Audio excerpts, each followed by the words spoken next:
gagamitin natin para sa pancit canton. Magluluto tayo ng pancit canton. Pancit canton. With seasoned seaweed. Lagyan mo lang. Ulam na lahat. Lagyan mo na. Ready ko na po yung Canton? buuhan. Ina-crush ko na siya para hindi masyadong mahaba. Para hindi masyadong mag-take. Please, na siya. Dahil may bubbles na siya. May bubbles na siya. So, para kapag kumulo, luto na talaga yung pancit canton.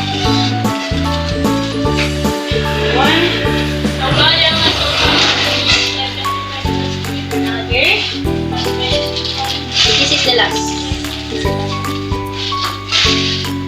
So while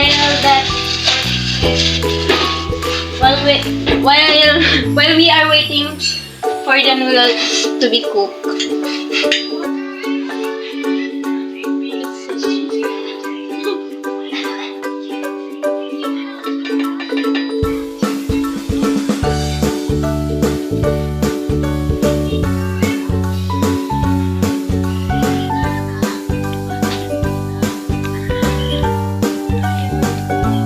Guys, luto na ang aming pancit canton.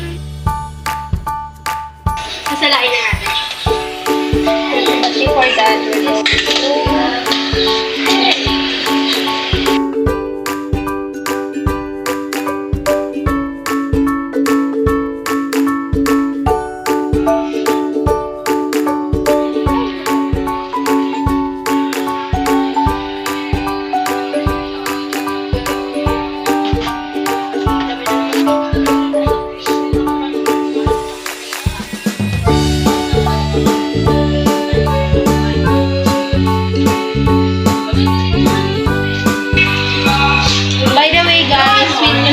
yung ano yan.